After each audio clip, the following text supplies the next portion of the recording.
Hey, so this is another episode of Quackaholics Anonymous. This day of May 23rd, 2025. It's going to be May the 24th here in about 5 minutes. This is a late night video I'm doing because I've been very busy for the past couple of weeks. Didn't get to make one last week, and I didn't have printer paper last week, and I don't have printer paper this week either. My delivery never showed up in the mail, and there was a bit of a back and forth with Amazon before they before they just refunded me and I had to reorder. I would have gone to the local store and just got some printer paper, but I've been extremely busy with not a lot of spare time going on, and I've had quite a few difficulties here at home as far as with car trouble and other things. It's been taking up a lot of my time, and it just gets put on the back burner, and I forget to get it. So if I don't get a subscriber comment up this week, that's why. That's what's been going on with me. A lot of hectic stuff going on for this month, or has been in my personal life. Yeah, I'm just running behind on everything right now, but slowly but surely getting caught up. And before I get started, of course, I don't have everybody's name in front of me yet, but I am going to post links to some of the other content creators who are out here on the YouTube sphere and on the podcast end as well, who are critical of the 12-step cult religion. In fact, the topic I'm going to talk about tonight is going to be from the Sobriety Bestie channel. As a matter of fact, she's been putting out a lot of content lately about AA. I've gotten lots of notifications from her channel, and every topic or every video title looks really intriguing. I've only got to see a couple of them so far, but I got a lot to catch up on there. So great work on her part. There's a lot of content coming out of her channel about a lot of the things that's wrong with AA. And yeah, if you haven't checked it out or heard about it, I'll put a link in the video description. And I also wanted to announce Burn the Stigma is starting a podcast of her own in addition to what she does on YouTube and TikTok. It's called Recovery Rebellion. And I'll put a link to that as well. And then there's Groupthink with Emma. And there is, I never can remember the name of the channel with Bobby C, but I'll put a link for him as well. The community is growing out here with people who are willing to speak up about AA, the harms it causes, the irrationalities of it, and everything else. Oftentimes, I get bombarded with the question when they're trying to do the little "I'm so persecuted" complex thing that they like to do, where they'll say something like, "I just don't understand what you have against an organization that saved millions of people." Well, lots. Lots of things. For one thing, it doesn't meet its burden of proof. It makes a lot of assertions about reality that don't match up to actual, real, testable scientific evidence. It makes a lot of religious claims. It's dishonest about its origins. It hides its own toxic culture of 13-step abuse. We're not talking about consensual relationships. We're talking about abuse and manipulation and other less than desirable things that go on in those rooms that are all conveniently swept under the rug by the membership itself. It's a culture of silence, as someone was talking about. So that's just a few right off the top of my head. I haven't actually made a comprehensive list of everything that's wrong with AA, but I have quite a lot that I find to be wrong with AA. And if my voice gets a little hoarse in this thing, yeah, whatever's going on outside, I know I say this a lot in my videos with my allergies and everything, but I've had a rough week with it. I don't know if it's pollen. I don't know if it what the hell it is. And the rain hasn't been helping it either. It pours down rain and my sinuses still go haywire. But anyway, that's just a warning about my voice if it gets hoarse tonight. But I do have a more in-depth topic planned. Because I came across a few things that I realized that I realized that I had overlooked in dissecting the quackaholic literature, because it's not really literature, it's just garbage. It's just a bunch of assertions by Bill W. With no basis in any reality, and it's not demonstrable in any real world application.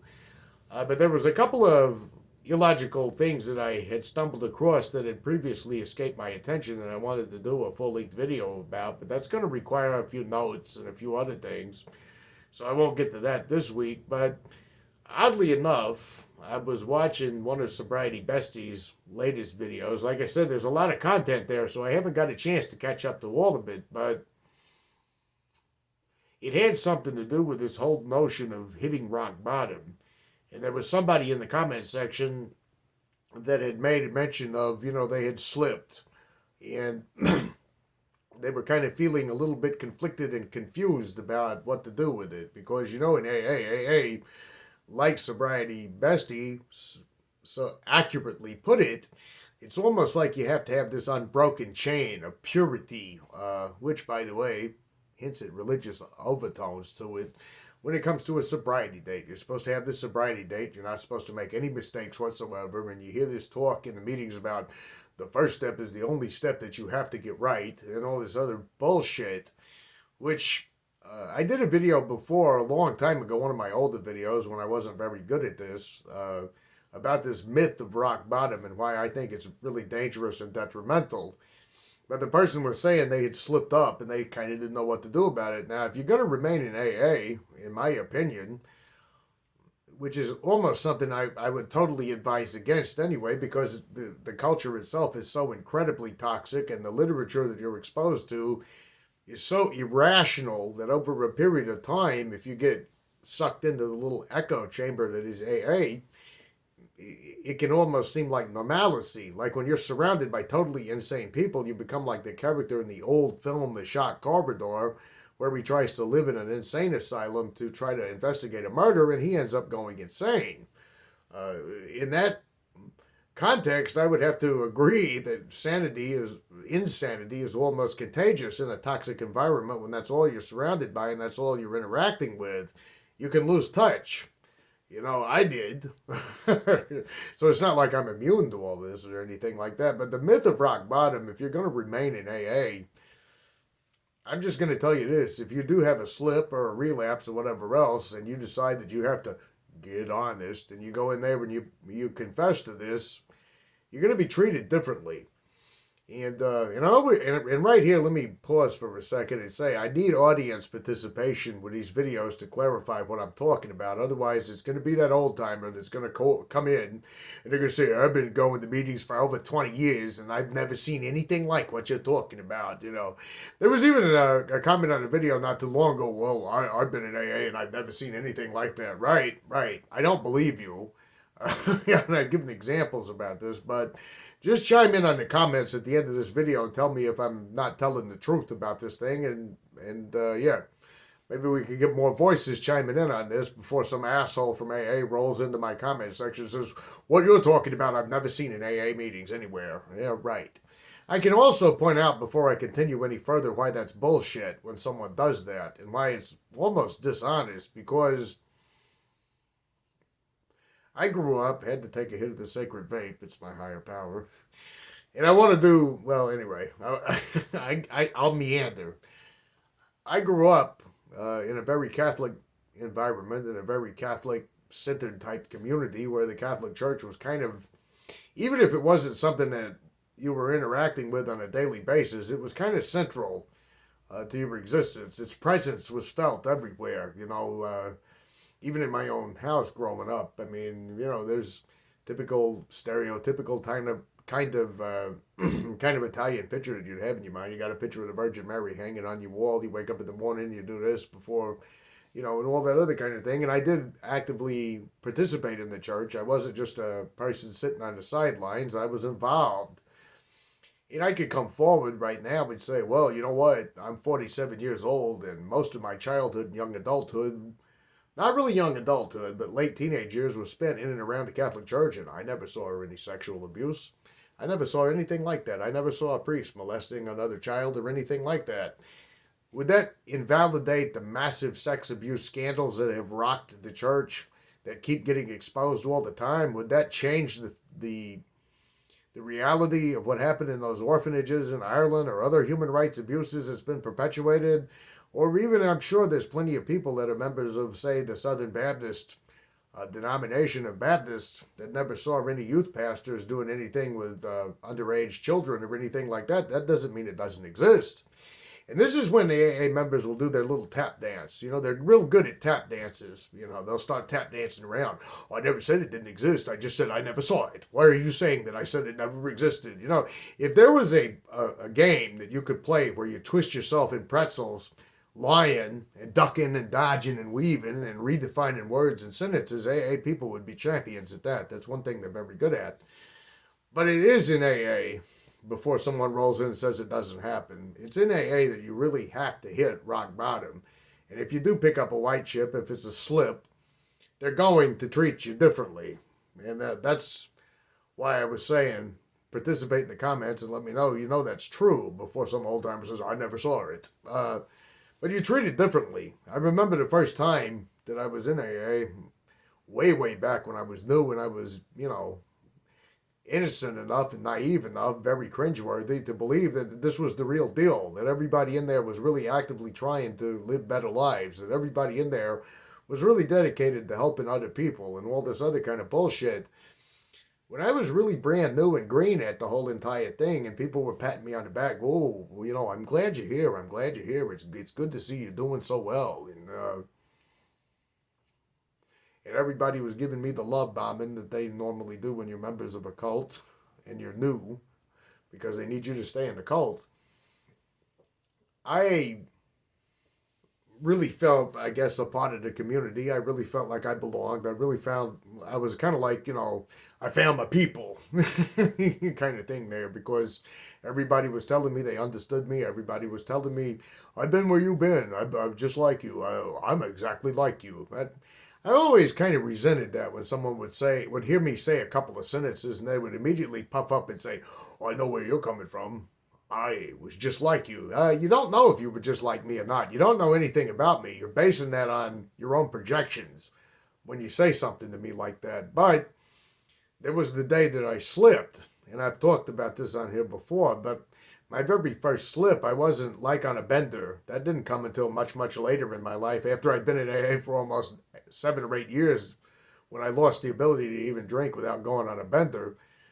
But I went in there and I told the truth, and this lady started crying in front of me, and there was this feeling of just utter guilt, and I thought, well, shit, I better not ever tell anybody if I slip again, if it's going to cause a meltdown like this, But afterward, everybody was coming up to me, and they were giving me these mock concerns. You could almost feel the condescending attitude coming from them. The very people that were saying, oh, I'm so glad you're here, so wonderful to see what you're doing, they were giving me the condescending look of, what happened? What happened? What happened? And there was also the cold shoulder. There's just a feeling. And they do it so subtly and they do it so slyly that it's something you can't pinpoint. And then, of course, if you bring it up, they'll say, well, I don't know what you're talking about. Nobody's treating you in here differently. They gaslighting 101 with this entire thing. But if it was just my own experience of this happening to me, and I didn't see the way it was done to other people, and I didn't see the constant revolving door of people coming in and out if they would, over relapses and slips and things of that nature, I might have even almost bought it, that this was all in my mind. This is just my projections and everything.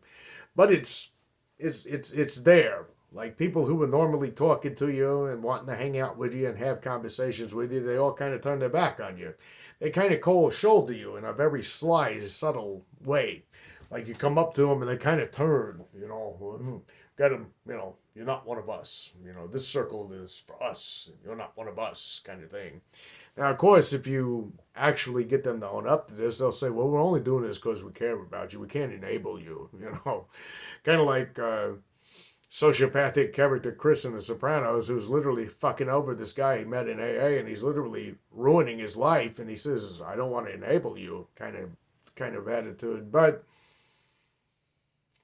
there is a difference when you pick up that chip, and if you become what I was, a chronic relapser, you lose all hope altogether. Everybody's expecting you to pick up a chip. Everybody's expecting you to go on a bender. Everybody kind of looks at you like you're really the lowest of the low. You got to sit in the back of the room, away from all of us while we bestow our wisdom on you, kind of thing. And really and truly, there's a difference in my mind, and I know I only attended 2 SMART recovery meetings, so I can't really give you an overall in-depth picture of what SMART recovery was like, but they had a key difference between a lapse and a relapse. Like, if you went out and had a few beers, that's kind of a lapse. If you went on a full-blown bender, they would call that a relapse. Myself, personally, this whole obsession with time, this whole obsession with how long you can go without a drink is complete bullshit. You know, in any other type of addiction you're battling outside of drug and alcohol addiction, because the 12-step industry dominates it, you know, if you were trying to quit smoking, or if you were trying to diet or whatever, if you slipped or slipped up a month or two and had difficulties with it, I don't think it would be considered this utterly crushing defeat that you would have to restart yourself from the very beginning. And actually, I said any other addiction, but believe it or not, I had a subscriber on here for a while that was talking about Overeaters Anonymous, and they were saying the same toxic behavior existed in those groups as well. So the way that addiction is so stigmatized and everything, there's almost this purity test with it. You know, once you decide to quit drinking, you're not allowed to have any more difficulties. You're not allowed to have any more slips. You're not allowed to have any more failures. You have had to have enough. And the most dangerous aspect of that I found in AA is they literally will say, maybe you haven't hit rock bottom yet. I know. There'll be another old timer coming on the comments. Well, I've never heard anybody say that in AA meeting. Never. And then when I point out that it's all in the literature, that AA, the big book itself talks about, you know, being at the very bottom, being placed beyond human aid, could go stark raving mad or go totally insane. The talk about jails, institutions, and death. The talk in the 12 at 12, where it says why this yearning existence that we must hit rock bottom. The thing in the big book that says the flimsy reed will become the hand of God, even though it's not a religion, right? It's replete. It's replete that you have to be in all this pain, you have to be in all this agony, you have to be in all this suffering in order for it to really, truly stick. And you'll have to pardon me, I'm having dry sinus stuff, so I'm going to take a hit of this generic brand Diet Coke. But there's this thing that you have to be pure once you've decided you've hit rock bottom, once you've had enough. You can't have any more difficulties. You can't have any more slips. You can't have any more failings. You can't do any of those things. See, you've admitted you have hit rock bottom, and it's time to make a change, and you can't ever go back, and you can't backslide, and you can't think about it any longer, and you can't ever make a mistake. It's almost like in the Orange Papers, there's one thing where it says, first you don't have to be perfect, and then you do. And you're told the first step is the only step you have to get right, and all this other kind of thing, but it doesn't really make logical sense when you think about it, that, yeah, you know, you realize your drinking is destructive. You realize your drinking is bad for you. I knew my drinking was bad for me when I when I first got exposed to AA, and I wanted to quit. But it doesn't mean that because you want to quit in the morning, you may want to quit by the evening or 3 days later or whenever it is. It's almost illogical to have this idea that you're going to have this one defining moment that's going to make you say, from this day forward, you know, go ye forth into the AA meeting and never fail ever again. For I am the Lord Spirit of the universe, higher power that will strike you with jails, institutions, and death if you fail, kind of thing. That's not even realistic as far as a projection is concerned, but that is what AA kind of expects from you.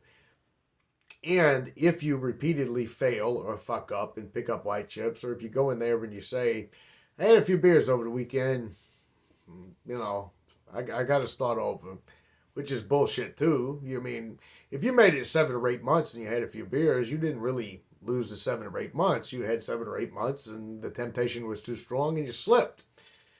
However, you'll hear them say in meetings, you know, well, some people in here can play around and think they can have a few beers, but this is life or death. You know, when I got here, it was life or death, life or death, life or death, life or death. In this bizarre, hysterical performance that they do. And you'll hear the other people say, yeah, when I got here, I didn't have a few beers on the weekend. Why? If I tried to have a few beers on the weekend, I wouldn't have been in an AA meeting. Wouldn't be in an AA meeting if I'd had a few beers on the weekend. You know, you got to take this seriously. Maybe you haven't even hit bottom. Maybe you're not ready. Maybe you're just not willing to do whatever it takes. And blah, blah, blah, blah, blah, blah, blah, blah, blah. And you'll have other people saying, yeah, the pain hasn't got great enough. You know, I know when I got here, the pain wasn't great enough. You see, you can't actually be honest in a program that demands rigorous honesty, because you can't come in and just tell the honest truth of, I had a few beers over, the weekend. It's not really a big deal, because it's fucking not. And all their performances and their doom, gloom, boom, death bullshit that they can't wait for this to happen so they can get on their soapboxes and perform, doesn't change anything. But it does something to you, the relapser, psychologically up here. See, it happened to me.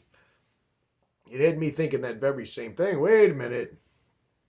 Maybe I'm not being serious enough. Maybe I'm a bad person because I come in here and made light of it. Maybe these people are right. Maybe I am a failure. Maybe I haven't had enough. Maybe I haven't reached rock bottom. And that was what I would think when I was new at this. And I saw it happen to other people as well. I would see people over my years in AA that would say something like, well, the big book says you got to hit rock bottom, and I haven't hit rock bottom. And and I'd see these people start to spiral out of control, the same way I eventually spiraled out of control. And I would see these people looking utterly crestfallen, utterly broken over the fact that they had slipped or gone on, even the people who had gone on a full-blown drunk. Man, I got trashed all weekend, or I got trashed all week. There was a look of utter devastation from them. There was an aura, if you will, like they were just completely broken and busted and just crestfallen. And all the AA people were taking the opportunity to really kick them when they were down, Oh, did it hurt? Or did it really hurt when you went back out? I don't even know if it hurt enough. Maybe you haven't had enough yet. I bet you're not. Well, I bet you haven't even written the 4th step. That kind of bullying, toxic bullshit. It never occurred to me at the time that these people had no fucking authority whatsoever to talk to me like that. These people have no fucking rights to treat other people like that, because that's nothing short of just mean-spirited little kid bullying of saying, I'm going to push everybody around on the playground so I get to slide all to myself kind of mentality. But it had an effect on me, because when my life began to spiral out of control, I was asking myself, well, how bad is it going to have to get before I really want this bad enough? And even though I had done steps, and even though I had had sponsors, and even though all this stuff was going on with me, every time I would fall, I would think, well, obviously there's something terribly wrong with me. Obviously I haven't had enough. Obviously these people are right.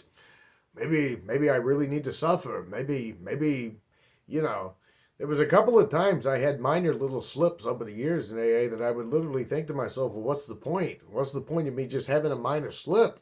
I might as well just carry it to its logical conclusion. Maybe it'll bring me closer to my bottom faster, so I can maybe become more willing,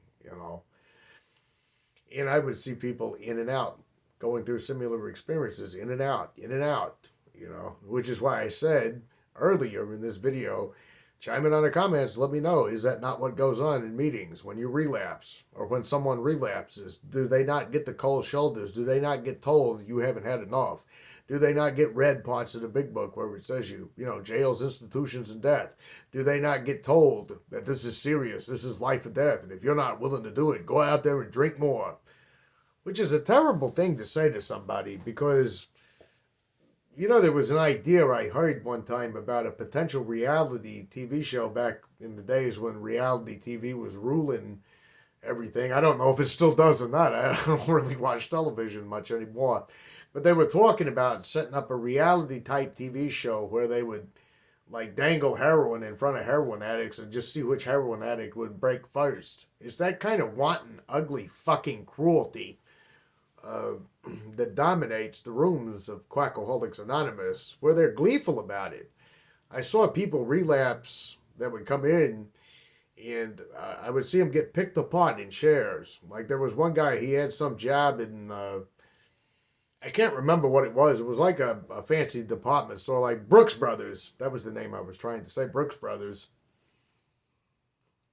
And the people sharing, when he came in, he was always dressed really nice. And when he came in, there were people sharing things like, I know one goddamn thing when I got to AA, if I just seen a motherfucker wearing a suit in these meetings, it would have pissed me off because I was living, yeah, I know, you had 50 59,000 felonies, and he was living in a drain pipe somewhere, in between living in a drain pipe or a culvert. He was living in a culvert, in a cove underneath the drain, right? When you had umpteen bottles of half-pint vodka and mouthwash in the drain pipe. Yeah, I know, it was really bad when you got here. But anyway, they were just picking the guy apart. And then after the meeting was over, they were saying he needs to lose that good job. He needs to get divorced. You know, he's still got his wife and kids. Do you know that? I didn't have a wife and kids when I got here. I didn't have to pay even and all. Well, the guy, whether or not that was going to happen as a result of his drinking or not, he did end up in that kind of situation where he had lost everything, where his family had fallen apart, and everybody and their brother in there was like, well, have you had enough yet? Have you had enough yet? Have you had enough yet? I bet you hadn't had enough yet. Nah, I think you need to go do some more. That type of wanton cruelty, that's just one example I can think of hundreds like that. People were overjoyed to see people failing. People were overjoyed to see people in pain. People were overjoyed to see people's lives falling apart. And they would say that they were doing that only because they wanted what's best for you. Look, if somebody is telling you to do a substance, a poison that could potentially ruin your liver, damage your heart, give you a stroke, give you liver failure, give you chronic pancreatitis, cause you to lose your family, cause you to lose your job, cause you to lose your career, they're not looking out for your best interest. They don't want what's best for you. They want you to suffer so you'll become one of the cult members and lick their boots all the days of your life. These kinds of people who would do that, they're not interested in your well-being. I can tell you from personal experience they're not. They laugh at these people behind their backs. They laughed at me on numerous occasions because of my failures, because they made fun of my suicide attempt. If you ever see my video the day I tried to end it all, when I tried to end it all, there were people in AA that thought that shit was funny. That's the kind of people that you're letting control your thinking and control your mind and control your actions, because I was about to make a quote, and I can't remember who said it, so I won't do it. But yeah, that is what you're subjected to in AA. And I almost put myself at the very bottom of the bottom as far as spiraling out of control and losing everything. And you know what? None of that made me want to quit drinking. None of it. I was ready to keep right on drinking. When I left AA, and I have to drive this home as much as I can, when I left AA, I was convinced that I was going to drink myself to death and die. I said, there is no way out. There is nothing. Because I said, this program's bullshit, but I'm hopelessly trapped. I'm handcuffed to a fifth of vodka, cheap vodka that I got to drink early in the morning to stop the shakes and the vomiting. I'm going to die drunk. That's just going to happen. Strangely enough, when I quit drinking, things were actually starting to change for me. I quit drinking not because of a drunken bender, not because of a jail cell, not because of anything else, even though I've been through all of that. I quit drinking because I literally had a little time, and I started buzzing, and I started getting a headache, and I started feeling like shit. And I said, you know what? I'm just tired of doing this. So you know what I think I'm going to do? I'm going to try to give this one last chance. I was on my own. There was nobody coming for me. There was no treatment centers. There was no AA people. There was no God. There was no higher power. There was no praying. There was none of that shit. Without all those toxic voices in my head, and without that utterly deranged literature being read at me all the time, I found it pretty goddamn easy to quit drinking. I'm not going to say it was a walk in the park. It wasn't a cakewalk or anything like that. But it was surprisingly not as horrible as it had been through all those years in AA. That's why I kind of think this idea of rock bottoms is dangerous. You don't have to hit a rock bottom to change addictive behavior. If that was the case, everybody and their brother would have to completely bottom out on any other addiction they had. We know already. We got pretty good scientific evidence as to what changes in chemicals trigger in the brain when someone is addicted. A brain can be retrained, like Thrive Alcohol Recovery channel says. You can retrain your brain. It's not a mysterious brain disease with supernatural causes made up by some mystical higher power that doesn't exist. And my favorite thing to say is when they say, get a God of your understanding. You want me to get a figment of my imagination. That's what you're saying. If you can't demonstrate it's real, if you can't demonstrate that it's anything outside of, oh God, of my understanding, it's fictitious. It's called your imaginary friend. That's what we normally call it in the real world when I'm not surrounded by religious nutcases in the cult of AA. Anyway, yeah, you don't have to hit a rock bottom. If you want to stop an addiction bad enough, you can. It sucks. It's not great, but the rewards are immense when you get to the other side. And I think I pretty much said all I can say on the topic tonight. But chime in on those comments. Let me know. Is it like the AA defenders are going to say, never seen anything like what happened? Never seen anything like that in all my years of AA? Or do you not understand totally what I'm talking about? The way AA stigmatizes relapsers, the way AA expects you to be perfect. When you get a sobriety date, you're never, ever, ever, ever, ever, ever, ever supposed to have any difficulties again. That's ludicrous. That's ludicrous. It didn't look ludicrous to me during my time there, but it is now looking back on it. Of course you're going to have difficulty when you're trying to break a habit. That's normal. Of course you're going to have some setbacks. Of course you're going to have some failures. It's only through repeated failure that you finally get to success sometimes. Anyway, let me know in the comments what you think of this, and hopefully by the time I catch up with you guys again, I'll have printer paper and we can get back into comments and logical fallacies and all the other kind of thing I normally talk about on here. So, see you guys next time.